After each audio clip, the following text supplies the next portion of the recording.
Man's blind date was a no-show. Then twin girls ran into the restaurant screaming, "Please save our mom." He was about to give up on love forever. Then two little girls changed everything in one terrifying night. Marcus Hale had always been the kind of man who showed up. That was just who he was, built into his bones somewhere. Between his father's stern handshakes and 12 years of firefighting in Austin, Texas, when the alarm rang, Marcus showed up. When his neighbor's pipes burst at 2 in the morning, Marcus showed up. When his sister needed someone to help her move across 3 states with a broken-down truck and 2 screaming toddlers, Marcus showed up. The one place Marcus had stopped showing up, emotionally, at least what was in his own love life. 3 years ago, his marriage to Vanessa had ended quietly, the way some marriages do, not with a dramatic explosion, but with a slow, painful fading. Two people who had grown in completely different directions, who woke up one morning and realized they were strangers sharing a mortgage. No cheating, no screaming matches, just a sad mutual acknowledgement that it was over. They sold the house, split the furniture, and went their separate ways like 2 trains departing from the same station, never to cross tracks again. Marcus threw himself into work after that. Extra shifts, volunteer training programs for junior firefighters, weekend hikes alone in the hill country. He told himself he was healing, and maybe he was. But somewhere along the way, healing had turned into hiding, and he hadn't even noticed. It was his partner Dave who finally called him out on it. 3 years, man, Dave said one afternoon, sitting across from Marcus in the break room at Station 7. You haven't been on a single date, not one. That's not healing, that's becoming a hermit. I'm not a hermit, Marcus said, not looking up from his sandwich. You talked to your houseplant for 20 minutes last week. I heard you through the window. Marcus said nothing. I'm setting you up, Dave announced. Her name is Claire. She's a kindergarten teacher. Single mom, twin girls, 7 years old. She's smart, she's funny, and she's been through her own stuff. So she'll understand yours. You're going to like her. Marcus had said no 3 times that week, then yes once reluctantly. Then he'd almost canceled twice before the day actually arrived. But on that Friday evening in October, Marcus Hale put on dark jeans, a clean gray jacket, and his good watch, made a reservation at Rosewood Bistro, one of Austin's finest, and drove downtown with his heart sitting somewhere in the vicinity of his throat. He arrived 10 minutes early because that was just who he was. He ordered sparkling water because he wanted to be sharp. He straightened the silverware twice because he was nervous, and had no idea what to do with his hands. And then he waited. 7:30 came and went without a word. Marcus checked his phone. No messages from an unknown number. No text from Dave, saying she was running late. Nothing. He refreshed his email out of habit. Nothing there either. He set his phone face down on the white tablecloth and looked around the restaurant. Couples leaned toward each other over candlelight. A family in the corner celebrated a birthday, the little kid's face smeared with chocolate frosting. A waiter refilled glasses with practiced elegance. Everyone around him seemed to be exactly where they were supposed to be. Marcus picked up his phone again. 7:42. He typed a message to Dave and then deleted it.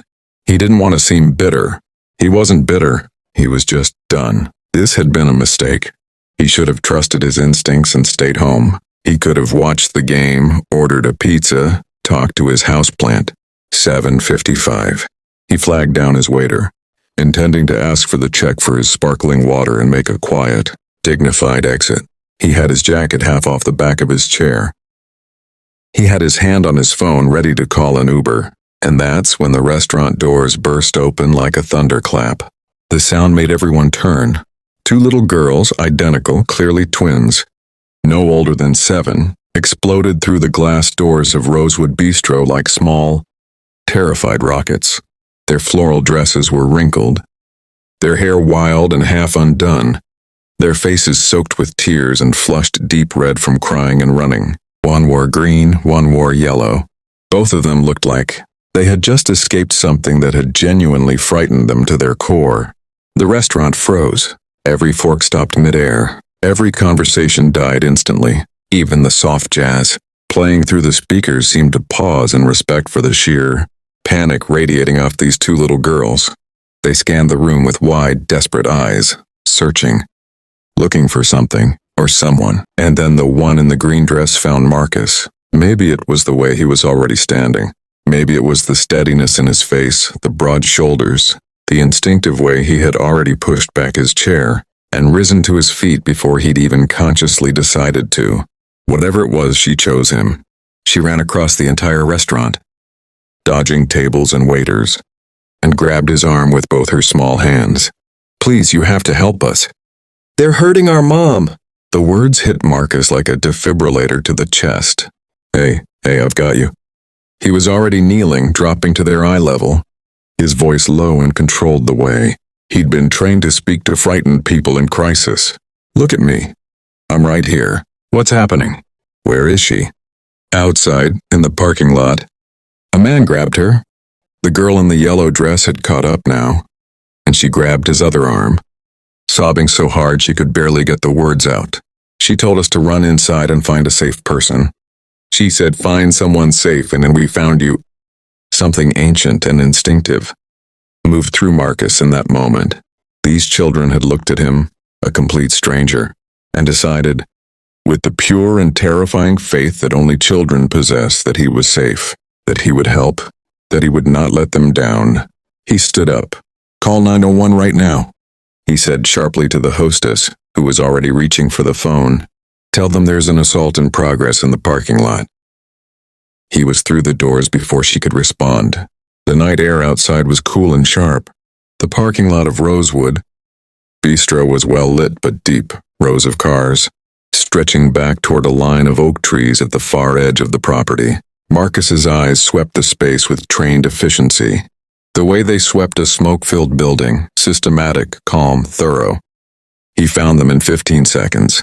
A woman in a deep burgundy dress was backed against the side of a dark SUV near the second row. Her posture was rigid, arms raised slightly, chin up, trying to hold her ground, but her eyes were wide with controlled fear. A man in a baseball cap and dark jacket had her wrist in his grip, leaning into her space, his voice a low, menacing growl. "You think you can just disappear? You think I don't know where you go? Daniel, I'm asking you to let go of me." "Hey." Marcus's voice was not loud. It didn't need to be. It was the voice he used on rooftops, on window ledges, in the middle of burning rooms when someone needed an anchor, calm, absolute, immovable. Daniel spun around. Marcus was already walking toward them at a steady, deliberate pace, not running, not charging, but utterly unstoppable. He stepped directly between Daniel and the woman without hesitation, creating a wall of himself, his body language radiating a single clear message. "This is over. Get away from her. Right now." Daniel was bigger than he'd looked from across the lot. Heavy-set, angry, the kind of man who was used to intimidating people. He squared up. "You need to mind your own business before you get hurt." "The police are on their way," Marcus said, his eyes completely still. "I've got 30 witnesses inside that restaurant. You've already violated a restraining order tonight. My guess is, so right now your best move is to turn around and walk to your car." He tilted his head slightly. "Or we can wait together for the police." "Your call." Something happened behind Daniel's eyes. The calculation. The retreat. He looked at Marcus. Really looked at him, and whatever he saw, there made him decide the math wasn't worth it. He muttered something vile under his breath, released the woman's wrist with a shove, and stalked toward a black car parked at the far end of the lot. Headlights, engine, gone. Marcus exhaled slowly. Then he turned around. She was shaking, that fine, almost invisible tremor that sets in when your body has been running on pure adrenaline and suddenly doesn't need to anymore. Up close she was striking, dark hair, sharp cheekbones, eyes that were brown and deep, and currently fighting very hard not to fill with tears again. The strap of her dress had been pulled sideways. There were red marks forming on her wrist. "Are you hurt?" Marcus asked. No, I don't think so." She looked down at her wrist, then back up at him. "He's my ex-husband. I had a restraining order. I don't know how he knew where I was tonight." Her voice broke slightly on the last word. She steadied herself. "I'm so sorry." "I'm so sorry you had to..." Stop apologizing, Marcus said, not unkindly. You didn't do anything wrong. She pressed her lips together and nodded, blinking rapidly. Then she looked past him toward the restaurant entrance. The twins had appeared at the glass doors, pressed against them like two small worried ghosts watching. When they saw their mother looking back at them, upright. Safe, okay? Both of them sagged visibly with relief. Smart kids, Marcus said, following her gaze. Coming inside, finding someone. That was exactly the right move. I've been working on it with them, she said quietly. What to do if something happens? Who to look for? She paused. I never actually thought they'd need to use it. They did great. She looked at him then, really looked at him for the first time, properly, and something shifted in the space between them. The parking lot, the cold air, the distant sound of a siren growing closer, all of it seemed to recede slightly. I'm Claire, she said. The name landed on Marcus like a slow, surreal wave. Claire, he repeated. Yes? He blinked. I had a reservation inside. Table for 2. 8 o'clock. He watched her face. Dave set it up. The color drained from her face, then rushed back in twice as fast. No, she whispered. Yeah. You're Marcus. She covered her mouth with both hands. I was running late. He showed up at the house when I was getting ready. I couldn't call because I didn't have your number yet, and I didn't want you to think I stood you up on purpose. She closed her eyes.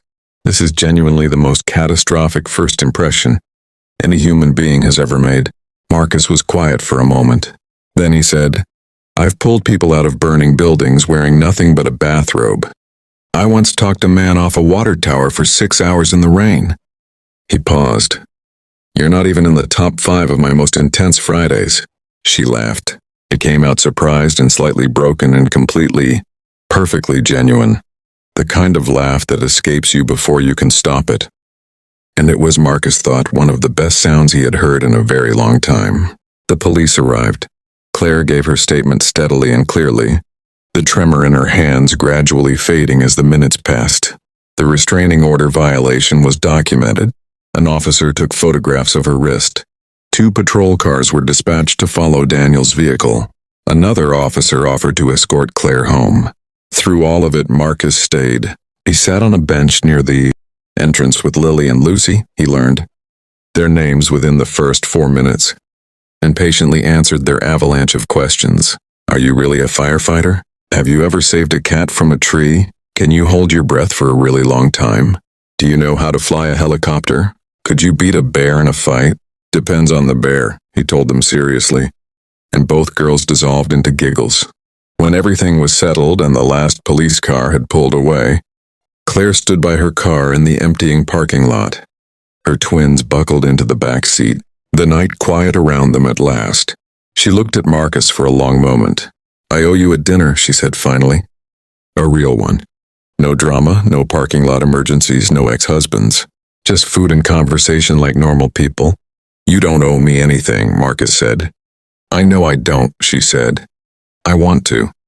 The way she said it, simple, direct, clear, made it obvious she meant considerably more than just a meal. He looked at her. She looked at him. Next Friday, he asked. I will be there at 7:59, she said. I will be so early it will be embarrassing. He smiled, full and warm and real. The kind of smile that had been in storage for 3 years, waiting for the right moment. I'll save you a seat, he said. 3 months later, Marcus would sit across from Dave at their usual bar and tell him the whole story. The sparkling water, the empty table, the twins exploding through the restaurant doors, the parking lot, all of it. Dave would stare at him with his mouth open for a full 10 seconds before saying, "That is the most insane thing I have ever heard." And Marcus would just shrug and take a drink of his beer. Because here was the thing he understood now. The thing that parking lot had taught him on that ordinary, extraordinary October night. He had spent 3 years waiting to feel certain again. Certain that showing up was worth it. Certain that opening a door and walking through it wouldn't just lead to more loss, more silence, more quiet mornings alone. And then 2 little girls, strangers, had looked across. A crowded room in the worst moment of their small lives. And they had chosen him. Not because he was perfect, not because he had everything figured out, but because something in him, something that hadn't gone anywhere no matter how long he'd hidden it, told them he was safe. Sometimes the universe doesn't send you a sign. Sometimes it sends you two 7-year-olds in floral dresses, running full speed toward everything you were afraid to believe in again.